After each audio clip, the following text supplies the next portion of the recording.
Olá, sejam todos muito bem-vindos, muito bem-vindas. Para quem não me conhece, eu sou o Dr. Flávio Jambo, sou médico pós-graduado em Geriatria e Medicina Intensiva.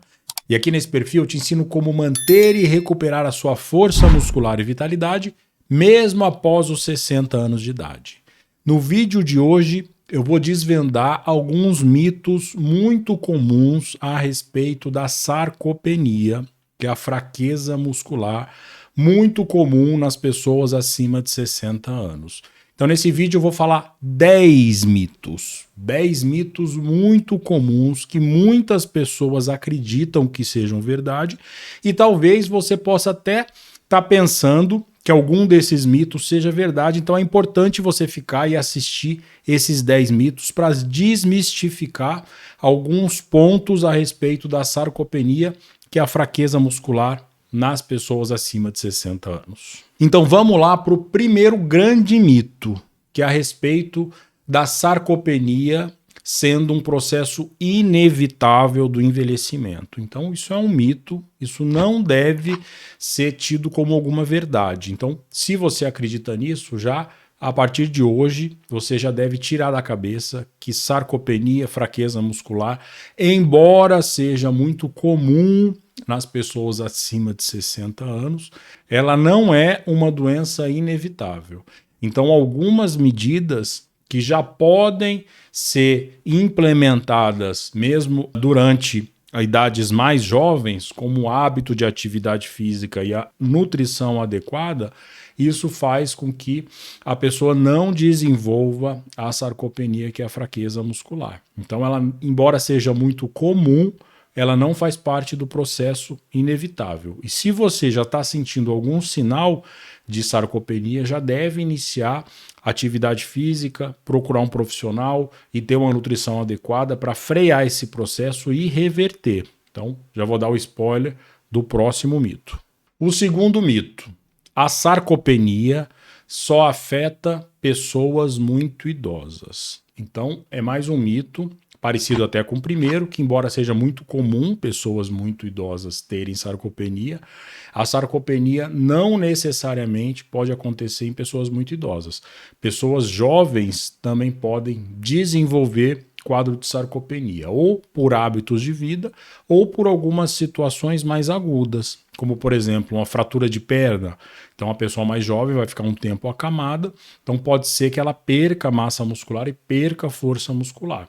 E não quer dizer que ela não vai recuperar depois. Então algumas situações pontuais, pós-operatórios, internações prolongadas, podem criar situações de sarcopenia em pacientes mais jovens e também pode ser revertido. Lembrando que a partir dos 30, 40 anos, nosso processo de envelhecimento muscular já começa a se ativar. Então, nós começamos a perder músculo a partir dos 30 anos. Por década, ou seja, de 10 em 10 anos, nós podemos perder até 8% da quantidade de músculo. Então, se não tiver nenhuma preocupação, né, o jovem de 30 anos for sedentário, tiver hábitos ruins de saúde, não se alimentar adequadamente, fumar, beber, não controlar doenças crônicas, ele certamente vai chegar aí nos 60 anos com um grau de sarcopenia bastante importante. Então, pessoas jovens já começam a desenvolver essa perda muscular, claro que se não fizer nada para evitar. O terceiro mito agora: exercícios aeróbicos, como por exemplo caminhada, corrida, são suficientes para combater a fraqueza muscular. Então isso é um mito.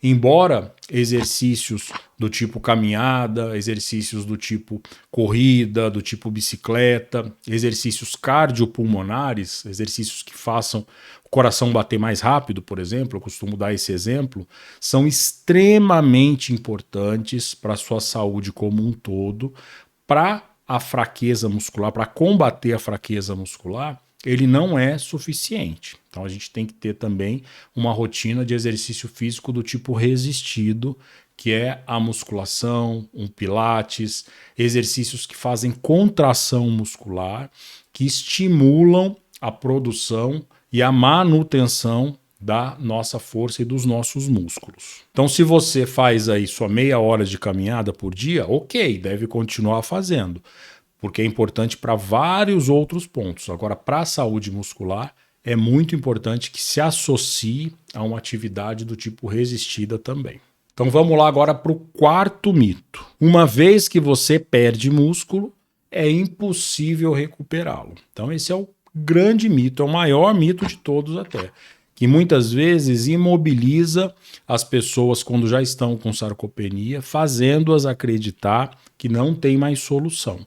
Então, diferente de, por exemplo, nosso tecido neuronal, nosso tecido do cérebro, quando morre, quando tem algum AVC, quando tem algum derrame, esse tecido, essa região específica não vai mais se recuperar, né? Diferente, por exemplo, da musculatura do coração, quando a gente tem um infarto do coração, na qual ocorre obstrução de uma artéria em determinada região do coração, essa região que morreu não vai mais recuperar.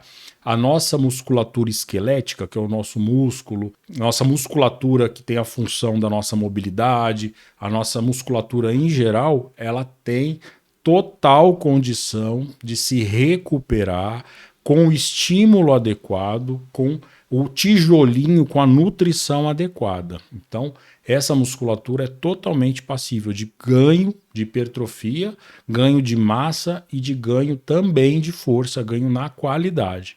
Então, se você está aí sedentário, com sintomas de fraqueza muscular, já levanta do sofá, que esse é o maior estímulo que você pode e deve recuperar essa força e, claro, em decorrência disso, recuperar a sua qualidade de vida, né? A não ser que seja, como eu expliquei anteriormente, por exemplo, um AVC, um derrame, então a pessoa já não está acamada, não consegue mais se levantar, dependendo da extensão do AVC, do derrame, realmente criar músculo em cima desse membro que foi acometido pelo derrame, por exemplo, aí se torna mais difícil. Mas se você não tem nenhum quadro neurológico, nenhum quadro cerebral, é totalmente possível sim você recuperar a sua força muscular.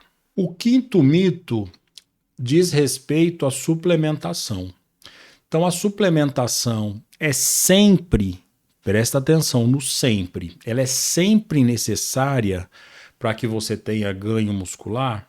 Então esse é um mito. Não necessariamente você vai precisar lançar mão de algum suplemento para ganho de massa e de força muscular. Você, se tiver uma dieta equilibrada, atingindo a sua meta de proteína, que é o principal macronutriente responsável pelo ganho de massa muscular e para evitar a perda. Eu já fiz vários vídeos falando a respeito da proteína e de como você deve atingir a sua meta proteica, a sua quantidade mínima de proteína durante o dia para que você não sofra degradação do seu músculo. Então eu vou citar aqui rapidamente mais uma vez. É muito simples. Você vai calcular, vai multiplicar 1,5 vezes o seu peso. Então, se você pesa 70 quilos, você vai pegar uma calculadora, multiplicar 70 vezes 1,5. Então, nesse exemplo, vão ser 105 gramas de proteína. Lembrando que essas 105 gramas você não deve ingerir numa única refeição. Você deve fracioná-las em pelo menos 3 a 4 refeições. Se você conseguir atingir essa meta proteica com consumo adequado de ovos, de leite, mais um adendo ao leite, que eu sei que tem muita gente que tem intolerância, existe muita polêmica a respeito do consumo do leite, que inclusive a Sociedade Brasileira de Nutrologistas, dos nutrólogos, já até em setembro do ano passado, lançou até uma recomendação para se acabar com esse preconceito, parar de vilanizar o leite. Assim como o ovo também foi muito vilanizado, né, há algum tempo, alguns anos atrás. Então, se você é intolerante, se você tem alergia, né, à proteína do leite ou intolerante à lactose, aí sim você não se enquadra. Se você não tiver nenhuma reação e puder consumir leite, ovos, carne bovina, carne de frango, carne suína, peixes, vegetais proteicos como feijão, grãos, leguminosas, sementes, né? Isso tudo vai fazer com que você possa atingir essa meta e não ter a necessidade de fazer nenhuma suplementação.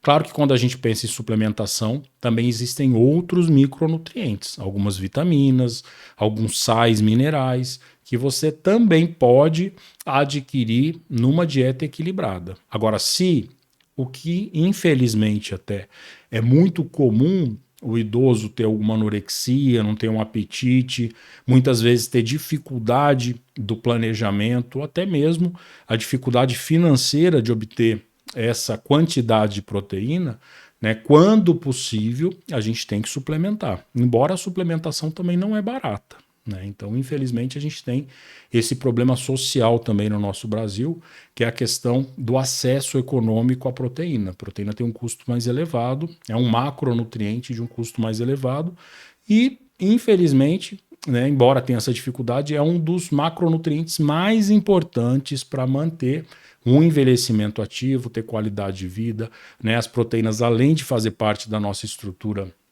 física, da nossa saúde muscular, também faz parte da produção de anticorpos, né, com relação à imunidade. Então existem N outros processos na qual a proteína também está envolvida. Então a suplementação deve ser individualizada e não necessariamente você vai precisar suplementar para manter sua saúde muscular. Então isso é um mito. O sexto mito: a sarcopenia não tem impacto na qualidade de vida. Esse também é um grande mito que deve ser combatido, porque muitas pessoas acham que, embora tenha fraqueza muscular, naquele momento isso não vai impactar na sua qualidade de vida nos próximos anos, até nos próximos meses isso pode impactar. Por quê? A sarcopenia, a fraqueza muscular, ela está diretamente relacionada ao risco de quedas. E o que a gente fala sempre é que as quedas estão relacionadas a um impacto muito grande, tanto na questão de perda de independência, até mesmo risco de morte, né? Lembrando aí que 30% dos idosos com uma fratura de fêmur vão falecer em até um ano. É um número assustador. De cada 10 idosos, 3 que tiveram uma queda com fratura de fêmur vão falecer em um ano, em decorrência de complicações da fratura. Não necessariamente por conta dessa fratura, mas pela síndrome da imobilidade, que vem com N outras complicações, desde risco aumentado de pneumonia, desde escaras, né, que são as úlceras por pressão. Então, evitar fraqueza muscular, além da questão de sobrevivência, vai ter um impacto direto na sua qualidade de vida. O sétimo mito: a sarcopenia afeta somente a fraqueza muscular, não perdendo funcionalidade. Então, em primeiro lugar, a gente tem que entender o que é a funcionalidade. Então, a funcionalidade é a capacidade que as pessoas têm de realizar as atividades do dia a dia. Então, essas atividades podem ser atividades mais complexas, como, por exemplo, dirigir, atividades que envolvam capacidade cognitiva, como mexer no computador, mexer no celular, cuidar da vida financeira. Essas atividades instrumentais estão mais relacionadas à nossa parte cognitiva, à nossa memória, né? Está muito relacionado quando o paciente começa a perder quando tem quadros demenciais. E as atividades básicas da vida diária, como, por exemplo, tomar banho sozinho, se alimentar sozinho, ir até o banheiro e fazer a higiene sozinho, trocar de roupa sozinho. Então, são atividades que estão diretamente relacionadas com o grau de dependência que a pessoa pode ter. Então, a fraqueza muscular pode impactar praticamente todas essas atividades básicas, gerando um grau de dependência até de 100%. Então, uma pessoa que não consegue tomar banho sozinho, uma pessoa que não consegue se alimentar sozinho, uma pessoa que não consegue fazer a higiene depois de usar o banheiro, uma pessoa que não consegue trocar de roupa, que não consegue se transferir da cama para a cadeira, por exemplo, já é considerado um grau total de dependência. Então, a fraqueza muscular, ela pode sim impactar, além da qualidade de vida, na funcionalidade. E claro, quando a gente fala de funcionalidade, a gente tem que entender todo o ambiente que a pessoa vive. Então, certamente ela vai necessitar de um cuidador 24 horas e pode comprometer o que geralmente acontece, um familiar.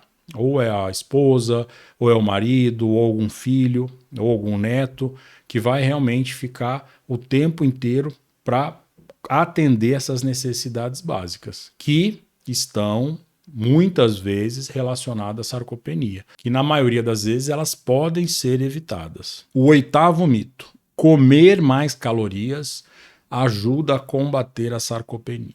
Então esse também é um outro mito e temos que pensar na qualidade da nossa alimentação, não na quantidade. Como eu falei anteriormente, o combate principal da sarcopenia gira em torno da nutrição de proteína, que é um macronutriente.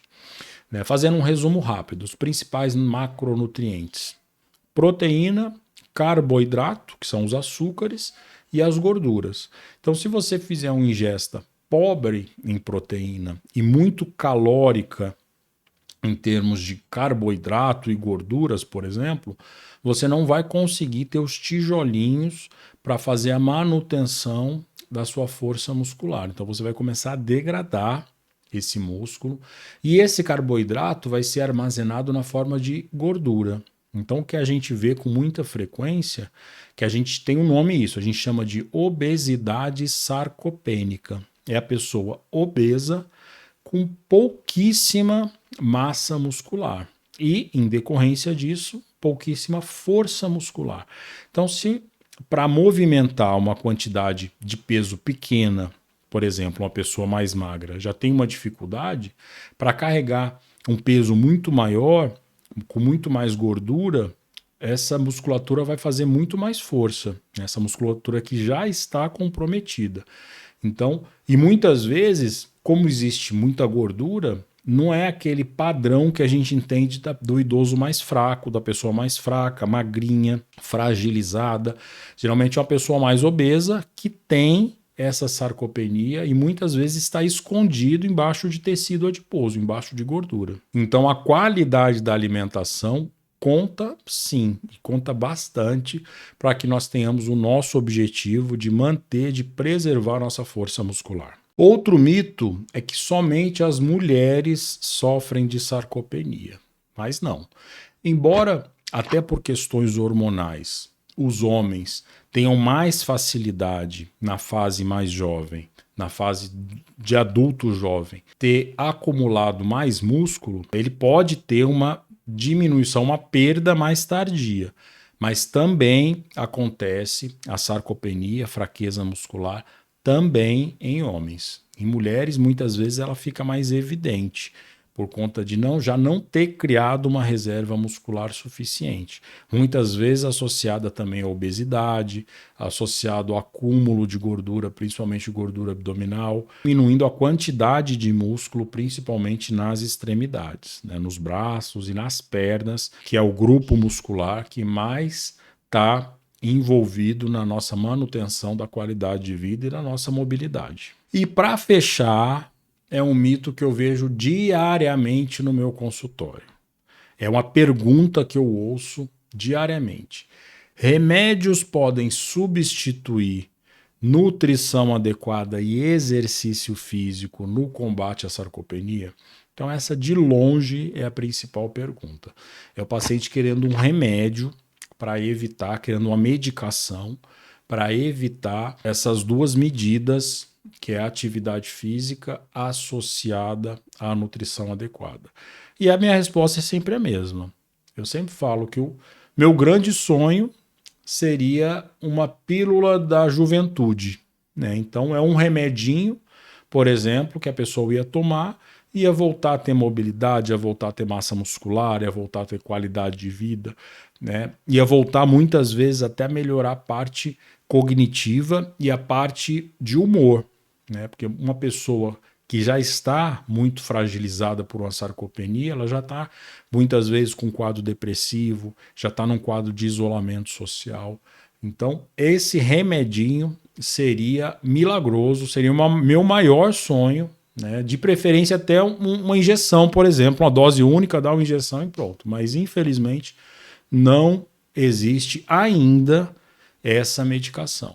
Existem vários estudos, a última atualização do Congresso sobre sarcopenia mostrou que tem algumas medicações que podem ser até promissoras, que agem em algumas situações específicas, simulando alguns hormônios, que podem ajudar na questão da manutenção e da recuperação da força muscular. Mas hoje o que a gente tem é nutrição. Claro que a gente pode intervir pesquisando, fazendo uma busca ativa, laboratorial e até verificando os hábitos alimentares para ver se está faltando algum nutriente, e a gente pode atuar na suplementação. A gente deve recomendar atividade física do tipo resistido, e as medicações que a gente deve é tratar as doenças crônicas que podem estar associadas. Por exemplo, um paciente diabético mal controlado. Então, esse paciente vai ter uma chance maior de desenvolver sarcopenia, fraqueza muscular. Então a gente vai atuar com remédio para melhorar, para compensar esse diabetes. Um hipertireoidismo, a tireoide trabalhando muito, por exemplo, vai ter perda de peso, vai ter outros sintomas, então a gente vai tratar essa causa base. Um paciente com um quadro de doença pulmonar, que é um DPOC, que a gente chama, que é uma doença no pulmão, uma doença crônica, que requer um gasto energético muito maior para manter a oxigenação do sangue. Então, a gente vai ter que controlar essa doença pulmonar. A gente tem que controlar, por exemplo, um problema no coração. Esses medicamentos são para controlar as doenças crônicas que possam estar associadas a essa fraqueza muscular, mas não são medicamentos que vão estar diretamente relacionados ao ganho de massa e ao ganho de força muscular, de qualidade desse músculo. É extremamente importante desmistificar essas questões relacionadas à sarcopenia para que você possa perceber que é possível sim reverter esses sintomas e buscar uma melhor qualidade de vida. Então, eu espero ter desmistificado. E eu aproveito também para deixar o link aqui do meu e-book. Eu tenho um e-book que fala bastante também a respeito de sarcopenia, explicando o que é sarcopenia, maneiras de prevenir, exercícios físicos, alimentação, ou seja, explicar, entender o que é, como ocorre essa fraqueza muscular. A educação em saúde é o principal fator modificador de doença e de melhora de qualidade de vida. Então, se você está interessado em aprender mais a respeito de sarcopenia, de uma linguagem com uma linguagem simples, uma linguagem que eu falo para os meus pacientes, o link do e-book, tá? Eu vou deixar aqui embaixo. E para manter a tradição, você que chegou até aqui, para eu saber que você chegou até aqui, você vai escrever Superação Sem Limites e a cidade de onde está me assistindo. E o país também. Eu tenho tido um feedback muito bacana, muito legal, do mundo inteiro, várias partes do mundo que estão gostando, estão aprendendo muito com essas minhas aulas, com esses meus vídeos que eu estou postando semanalmente aqui no YouTube.